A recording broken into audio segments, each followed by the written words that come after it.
Chat GPT nə dedisə, elə doğru olan da odur. Nəyin sorğulayaq? Xoş gördük dostlar. Bugün maraqlı bir video ilə qarşınızdayıq. Çevik və onun dostlarının Chat GPT ilə imtahanı.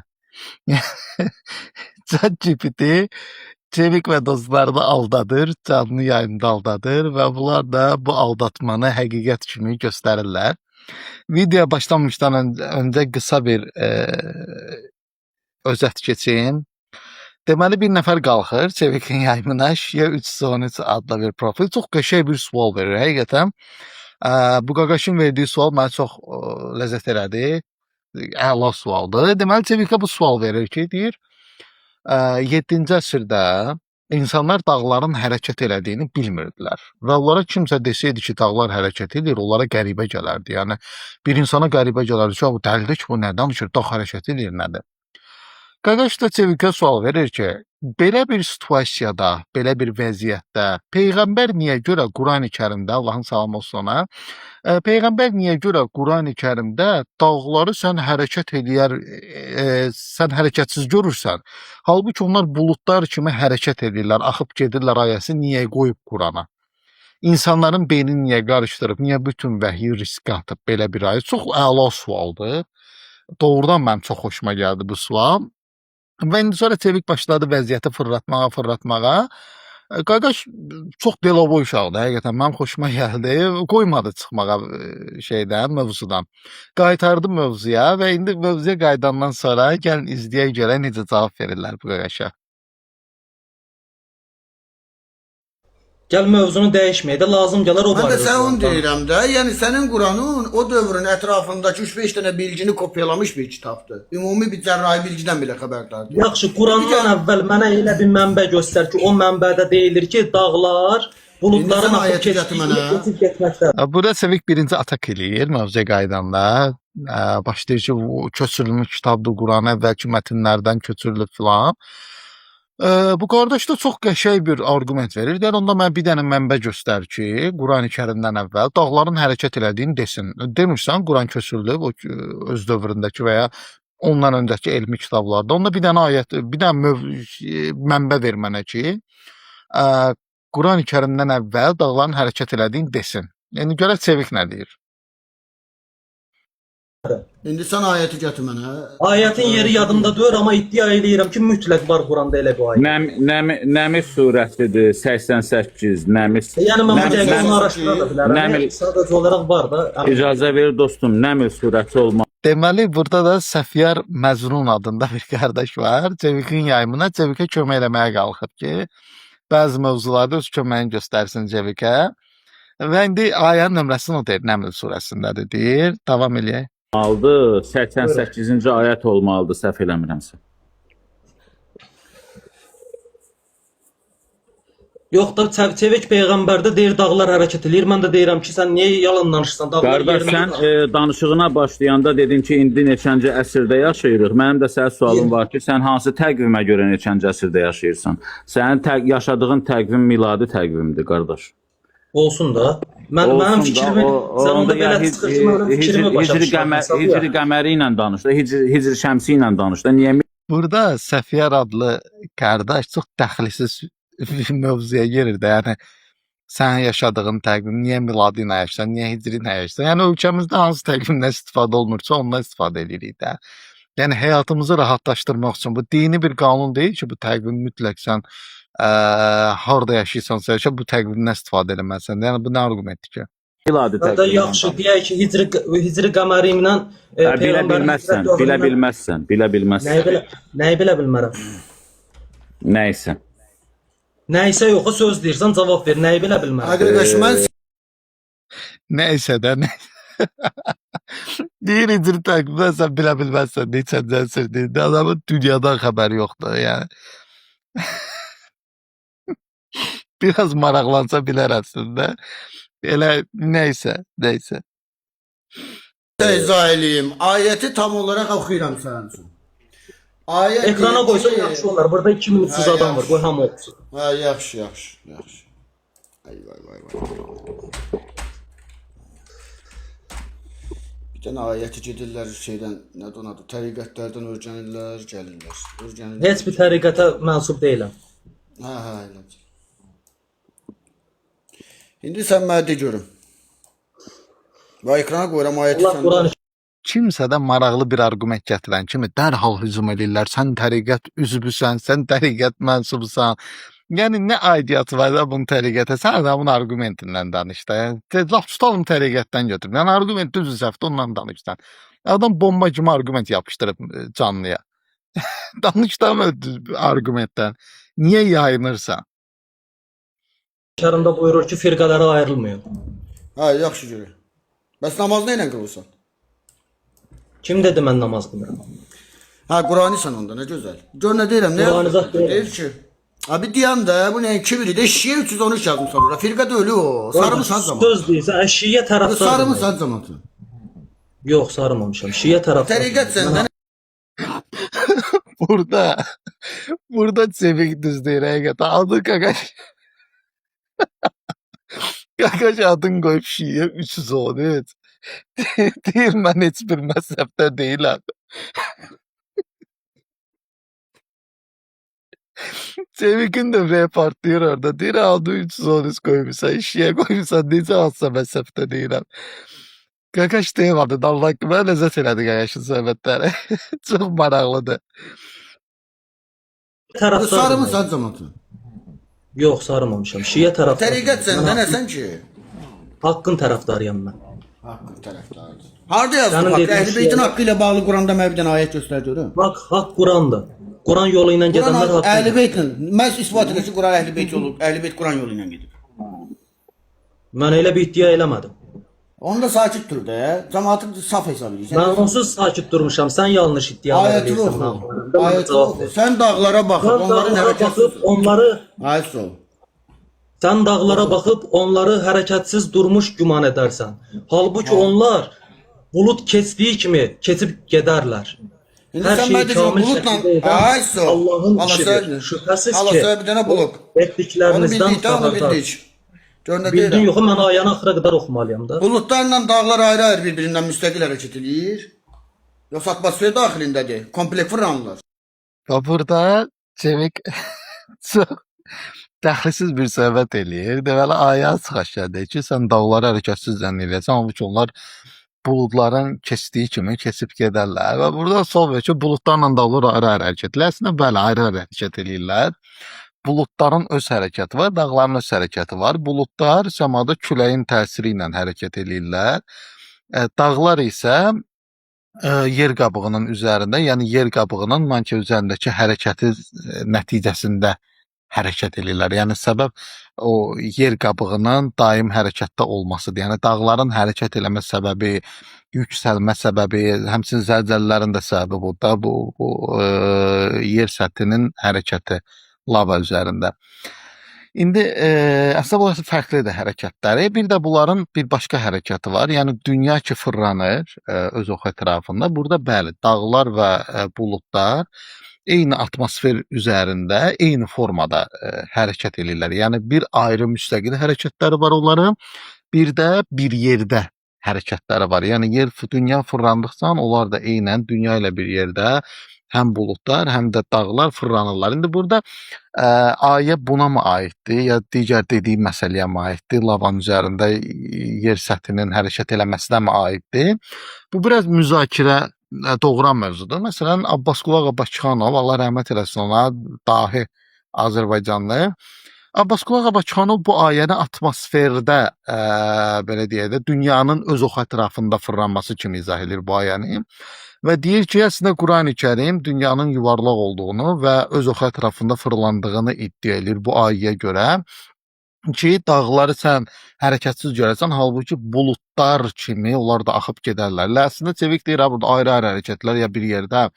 Əslində elə bir yerdə hərəkət eləməkləri ayəni daha da gücləndirir. Eynən deyir ki, Allah, dağlar eynən buludlar kimi axıb gedərlər. Yəni buludlar necə ki atmosferin içində dünya ilə bir yerdə fırlanırlar, atmosfer qazı daxilində. Dağlar da bu cür fırlanırlar.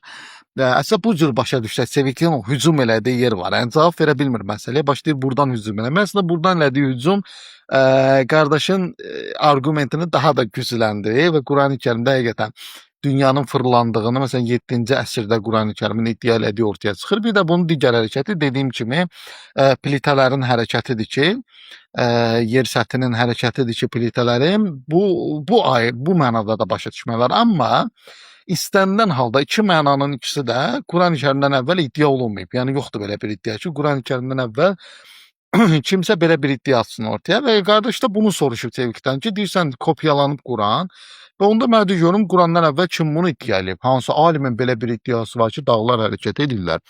İndi bu da Sevik mövzudan yayınmağa çalışır. Hə, biz onu bugünkü gün başa düşürük. Sualıma cavab ver ay yoldaş. Cavab verirəm də. Deyirəm kompleks hərəkət edir, o ayrı-ayrı. Hazırki vəziyyətdə elmə məlum olan tərəfləri soruşursan. Əziz qardaşım, dinləyə bilirsən məni? Bayaq əziz qardaşım, dinləyə bilirsən məni? Baxın, indi məsələnin kulminasiya nöqtəsi Səfiyar Məcnun idi də, səhv eləmirəmsə, Səfiyar.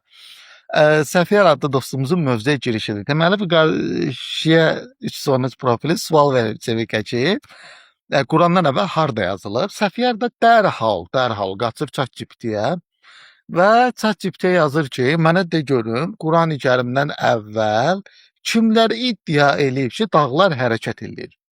ChatGPT də bildiyimiz basıb bağlayıb, yəni pülüyüb. ChatGPT-də var axı belə bir şey, xüsusən pulsuz versiyonlarında vəbşə dəhşətli dərəcədə yalan danışır adama. Və qardaşa müxtəlif mənbələr atıb ChatGPT yalandan. Və qardaş götürüb bunu arqument kimi bu müsəlman dostumuza təqdim edir. İndi gəlin bir də arqumentlərə baxaq. Aha. Aristotel eradan əvvəl 4-cü əsrdə Meteorologiya adlı əsərində yer aldığı bir dənə cümlə var. Qabığının çox yavaş dəyişdiyini, dənizlərin quruya, quruların isə dənizə çevrildiyini, lakin bu prosesin insan ömrü ilə müqayisədə çox uzun çəkdiyi üçün fərqinə vardığını yazmışdı. Get oxu həmin kitabı. Sonra Baxın, birinci Aristotelin meteorologiya əsərindən dələ gətirir və deyir ki, meteorologiya əsərində Aristotel deyib ki, qabığını dəyişdiyini, burada ChatGPT elə ortadan atıb cümləni. Bu da ortadan, orada nəyin qabığını dəyişdiyindən bilmir, söhbət nədən gedir. ChatGPT hardan atıb oradan oxuyur. Və deyir ki, dənizlərin quruların da dənizə çevrildiyindən bəhs edir Aristotel. Bu da onu göstərir ki, Aristotel dağların hərəkət elədiyini deyib eramızdan əvvəl 4-cü yüzillikdə, 4-cü əsrdə və sonra da qardaşa deyir ki, ged oxu, verdim mənbəni sənə, indi gəlin oxuyaq. Gəlin Aristotelin, məsələn, ən maraqlı yeri buradır. Gəlin Aristotelin meteorologiya əsərindən və yerləşdirəcəm bu meteorologiya əsərini ekrana. Siz izləyərsiniz. Özünüz də baxa bilərsiniz, PDF-i var zaten. Deməli, meteorologiyanın birinci kitabının 14-cü bölməsində Aristotel bu mövzuya toxunur və həqiqətən də o Səfiyar dostumuzun dediyi fikri səsləndirir ki, bəli, dənizlər quruya, qurular isə dənizə çevrilir və Səfiyar bunu ChatGPT-yə aldanaraq, ChatGPT buna dağların hərəkəti kimi adır. Səfiyar bəy də bunu dağların hərəkəti kimi mənbə göstərir müsəlman dostumuz, amma burada yəni bu əsəri oxumayıb. Yəni %100 etsən ki, bunu heç ümumiyyətlə mən bu Səfiyar qardaşın ümumiyyətlə kitab oxuduğuna inanmıram. Yəni bu qədər cəhalət ola bilməzdi. Yəni ChatGPT sən mən batır, bir dənə yoxlamırsan, bir dənə baxmırsan, tap təqdim eləyirsən. Bu biabırçılıqdır. Meteorologiya əsərində Aristotelin danışdığı çayların mütəmadi yerlərini dəyişməsidir. Yəni Aristotel deyir ki, çaylar yağıntının miqdarından, rütubətdən və sair səbəblərdən mütəmadi olaraq yerlərin dəyişirlər. Amma bu mütəmadilik o qədər uzun zamanda baş verir ki, insan övladı bunu müşahidə edə bilmir. Yəni bu 50 ildə, 60 ildə, 100 ildə baş verən bir hadisə deyil. və çaylar yerini dəyişdiyinə görə, ona görə də avtomatik dənizlər də yerini dəyişməlidir. Baxın, burada 14-cü bölmənin axırında, son hissəsində zaten Aristotel buna vurğu eləyir. Bu dənizlər və qurular bir-birlərinin yerini dəyişirlər deməsi o demək deyil ki, dağlar hərəkət eləyirlər. Ona görə yerlərini dəyişirlər. Qətiyyən bu deyil. Aristotel tamamilə çayların hərəkətindən və istiqamətini dəyişməsindən bəhs edir. Ona görə deyir ki, qurular çevrilir dəniz olur, dənizlər çevrilir quru olur. Yəni çaylar istiqamətini dəyişir, bir yerdən başqa yerə axır, artıq dəniz orada yaranır və köhnə dəniz olan yer isə quruya çevrilir və bunu götürüb ChatGPT-yə aldanaraq elmi mənbə kimi təqdim eləyir. Bu biabırçılıqdır. Həqiqətən biabırçılıqdır. İndi gəlin digər iddiasına baxaq. ChatGPT əməlli başlı aldadıb da qardaş. Yəni bildiyimiz ağzına gələn atıb. İndi bir də o hissəyə qayıdaq. Ksenofon, eradan əvvəl 5-ci əsr. Dağların başında dəniz qabığı və balıq qalıqlarının söhbət fosillərdən gedir. Müşahidə eləmişdi. Get tap oxu. Yenə bir də iddialar, get tap oxu, belədir. İndi gəlin görək. Ksenofon ümumiyyətlə burada əsaslandıra bilmir. Deyir ki, Ksenofon dağların başında fosillər görmüşdü. Balıq fosilləri görmüşdü. Bu nə ilə bağlı idi? İndi burada önəmlisi bu deyə. Burada Ksenofon bunun səbəbini dağların hərəkəti kimi izah edib. Yəni səbəb kimi dağların hərəkətini göstərib Ksenofon. Reallıqda bəli, orada balıq fosillərinin olması böyük ehtimalla dağların hərəkət eləməsinə görədir. Çünki dağlar plitələrin toqquşması nəticəsində yaranır və qalxır yuxarı. Və ona görə də əvvəlki yerdə idi bu plitələr. Əvvəlki toqquşmadan əvvəlki yerdə idi plitə. Onun üzərində balıq fosilləri var idi. Sonra ki artıq toqquşdu, milyon illər keçdi, qalxdı, dağ oldu, fosil qalır orada, dağın üstündə. Əslində bunun səbəbi budur. Amma Ksenofon bunu bu cür mü başa düşüb? Sual budur. İndi mən sizə Ksenofonun anladığını deyəcəm. Ksenofon mövzunu necə başa düşüb? Bir də mənbəyə dəqiq baxım. Bircə dəqiqə. Deməli, bu keçir əsər. Hippolytusun, üzr istəyirəm, Hippolytus of Roma əsərində keçir və burada birinci kitabın 14-cü bölməsinin 5-ci və 6-cı hissəsində bu hadisələr, yəni bu Ksenofonun heç bir kitabında keçmir. Sadəcə olaraq Hippolytus of Roma əsərində Ksenofonun bu fikri səsləndirilir. İndi gəlin həmin kitabda baxaq görək ki, Ksenofon bunu hansı səbəbdən iddia eləyib? Yəni Ksenofonun iddia eləmə səbəbi nədir? İndi bir dənə ona diqqət eləyək sizlərlə bir yerdə. Deməli, həmin kitabın birinci kitabın deməli neçə 14-cü bölməsinin 5 və 6-cı hissəsində bəli, iddia edirlər ki, burada Ksenofon dağlarda və hətta bəzi karxanalarda, daş karxanalarında fosillərin tapıldığını müşahidə eləmişdi və ardınca deyirlər. Ksenofon bu qənaətdə idi ki, bunun səbəbi budur ki, əvvəl bütün dünya palçığın altında olub, yəni hər yer palçıq olub. Və sonra palçıq deyəndə də biz necə palçıq? Belə torpaq yox, lil deyir, bataqlıq. Yəni bu cür bir yer olub dünya. Sonra artıq bu lil quruyub, bu palçıq quruyub. Ona görə də dağların üzərində bu cür balıq fosilləri var. Yəni bir növ belə deyək, Ksenofon bütün dünyanın əvvəl belə su altında, bataqlıq altında olduğunu düşünür və sonra isə bu hissələrin quruduğunu və balıq fosillərinin də buna görə orada qaldığını iddia edir. Mənbəni də qoyuram bura. İstəyən insan baxa bilər ki, mənbəyə Ksenofon bunu hansı səbəbdən deyib. Burada da dağların hərəkətindən bəhs olunmur. İndi gəlin digər mənbəsinə baxaq. Get tap oxu. Heraklit, eradan əvvəl 5-ci, 4-cü əsr. Hamısında iddialar. Get tap oxu, belədir. Kaş özün oxuyardın, ay Səfiyar. Onun məşhur bir dənə deyimi var. Hər şey axır, hər şey dəyişir. Pantarey fəlsəfəsidir. Nəzəriyyədir yoxsa aksiomadır? Ay başına dönüm, get kitab. Deməli burada Pantarey fəlsəfəsini gətirir. Heraklitin Pantarey fəlsəfəsi. Burada Heraklit deyir ki, hər şey daim hərəkətdədir və hər şey daim dəyişir. Burada da Heraklitin qəsd elədiyi nədir? Zamanın hər şeyini dəyişdiyini. Məsələn, o bunu hardan götürürlər? Heraklitin məşhur bir frazası var. Eyni çaya ikinci dəfə girə bilməzsən. Bunu niyə görə deyir? Çünki deyir ki, su ki çayın içində axır gedir, sənin girdiyin eyni çay deyil. Sənin girdiyin çay var idi, ha, o su axdı getdi. O su hissəsi axdı getdi. İndi gələn başqa sudur, yəni eyni çay deyil. Və yaxud insan bir saniyə əvvəl başqa idi, bir saniyə sonra başqadır. Yəni eyni deyil. Burada dəyişmə deyəndə Heraklitin qəsd elədiyi budur. Kaş Heraklitdən açıb 3 səhifə bir dənə fəlsəfi məqalə oxuyardın. Ay Səfiyər qardaş, bir dənə fəlsəfə tarixi kitab oxuyardın. Və bilərdin ki, Heraklit qətiyyən dağların hərəkətindən danışmır burada. Ümumiyyətlə dünyadakı dəyişimdən danışır. Və burada da nəyə qəsd edir? Məsələn, bir dənə dağ görürük. Bir dənə külək əsdi, dağın tozlarını buradan götürdü, oraqdı. Heraklit deyir ki, bu eyni dağ deyil. Bu artıq sənin baxdığın fərqli dağdır. Çünki əvvəl bu tozlar buradaydı, külək əsdi, nə bilim, bir quş qondu üstünə, nə bilim, nə baş verdi, dəyişdi dağ. Yəni burada qətiyyən dağın hərəkətindən bəhs olunmur. Bu biabırçılıqdır. ChatGPT sizə yalançı məlumatlar atır və götürmüsünüz bu məlumatları elmi mənbə kimi cəmaata sırıyırsınız.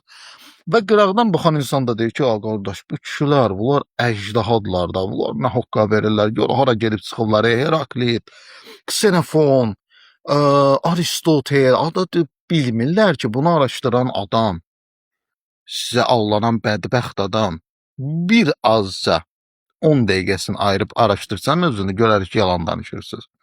Görərdikcə nə deyir? Rey, Nəzəriyyədir yoxsa aksiomadır?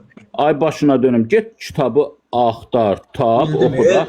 Oxumadım. Sən deyirsən, mən də soruşuram. Sən deyirsən. Burada da qardaşı deyib ki, get kitabı aç oxu. Bax Səfiyər qardaş, açdı oxuduq. Üçün də açdı oxuduq. İndi nə deyirsiniz? İndi nə mənbə taparsınız? Nə deyəsiniz? Bir dəfə özünüz açıb oxusaydınız, görərdiniz ki, aldadırsınız. Aldatmırsa özünüz aldanmırsınız. 1 qram mənbə araşdırma qabiliyyətiniz yoxdur. 1 qram and ol Allaha. ChatGPT necə istifadə olunmalıdır bilmirsiniz. Yəni istifadə olunma metodikasından xəbəriniz yoxdur. Bilməlisən, o nəzəriyyədir yoxsa aksiomadır? Ay başına dönüm. Eradan əvvəl 4-cü əsrdə yazılıb, başına dönüm sənin. Mən də Nəzəriyyə, ay qardaş, nəzəriyyə. Bir imkan şansı yoxdur. Nəzəriyyədirsə, sən onu bu fakt olaraq ortalığa qoya bilməzsən də. Bu nəzəriyyədir. Bugünkü gündə çox adam çox şeyi nəzəriyyə olaraq ortalığa qoyur. Ay qardaş, bir dənə səbirli ol. Sənə verdiyim suallar var. Qardaş sənə o açdı ton yarım qaynaq göstərdi ki, bu zaten o tarixdə bilinən şeylər idi bu bir. İkincisi, Bilinən idi. iddia eləyirsən ki, Bax, deyir ki, çevik də bir dənə çıxıb şeylə də, belə ürəklə, qaqaş sənə ton yarım mənbə göstərdi, görsən bilinən idi. Yalandır. And olarlar, bütün mənbələriniz yalandır. Mənbələr düz deyib, başa düşməmisiniz, oxumamısınız. ChatGPT sizi alladıb, siz allanmısınız. Və biz ona görə də, bax, məsələn, mən özüm həmişə kimlənsə sosial şəbəkədə debat eləyəndə deyirəm ki, qardaş, ChatGPT ilə danışma mənlə. Yəni, ChatGPT-dən istifadə eləyərək, mənlə müzakirə aparma. Dərhal hücum eləyirlər ki, ChatGPT istifadə eləmək olmaz, pis bir şeydir ki, yox, pis bir şey deyil. ChatGPT-dən hamımız istifadə edirik və həyatımızı asanlaşdırır. Sadəcə olaraq siz ChatGPT-də düzgün istifadə qaydasını bilmirsiniz. Xəbəriniz yoxdur ki, ChatGPT-dən necə düzgün istifadə eləmək lazımdır. Ona görə də bizlə polemikaya çıxdığınız zaman çox ciddi problemlər yaranır ortaya. ChatGPT mənbə kimi istifadə oluna bilməz. ChatGPT mənbəyə daha rahat çatmaq üçün istifadə oluna bilər. Və ChatGPT-nin düzgün istifadə norması, düzgün istifadə qaydası budur. Mənbədən mənbəyə daha rahat çatmaq, amma mənbə kimi istifadə eləmək bu biabırçılıqdır. Bax, məsələn, ChatGPT-yə yazmısınız, Qurandan əvvəl dağların hərəkət elədiyin kimlər deyib. ChatGPT sənə 3 dənə mənbə atır. Deyib ki, Aristotelin meteorologiya əsəri, Xenofon, bir də Heraklit. Bu barədə fikir səsləndiriblər. Çox rahatdır. Girirsən, elə ChatGPT-nin özündən soruş. Denən ki, zəhmət olmasa, ay ChatGPT, mənə Aristotel meteorologiya kitabının hansı hissəsində bu fikir deyib, onu de. ChatGPT də mənbəyə çatmaqda rahatlıq yaradacaq sənə və deyəcək 14-cü bölmədə bundan danışır. 14-cü bölmədə vırtut 2-3 səhifədir. Yəni bunu oxumaq sənin maksimum 10 dəqiqə vaxtı olacaq. 5 dəqiqə vaxtı olacaq. Gir, bax gör. ChatGPT-nin sənə verdiyi mənbədə yer və dəniz bir-birini mütəmadi dəyişirlər fikri. dağların hərəkətinə aidiyyatı olan bir fikirdirmi? Buna gir bax da. ChatGPT-dən düzgün istifadə budur. ChatGPT sənə mənbəni verdi, açırsan, Allah həmd olsun çox 90% kitabların da PDF-i var. Maşallah olsun PDF-i var hamısının. Aç bax birinə, aç bax birinə. Və gör ki, doğrudan bu fikir var, yoxsa yox. Bu qədər bəsit. Həm də ksenofon. Sən ChatGPT-nin özünə yazsan, əmin ol ki, o sənə bu haqqda məlumat verəcək. Və sən düzgün istifadə eləmirsən. Bu qədər dostlar, çalışın ümumiyyətlə ChatGPT-dən istifadə edəndə düzgün istifadə edin. Sizi aldatmasın. Ən azından bu Səfyar bəyi çeviki saldığı günə salmasın sizi ChatGPT. Mənbə kimi istifadə eləməyin. Mənbəyə daha rahat əl çatanlıq olaraq istifadə edin. Sağ olun, Allahla qalın.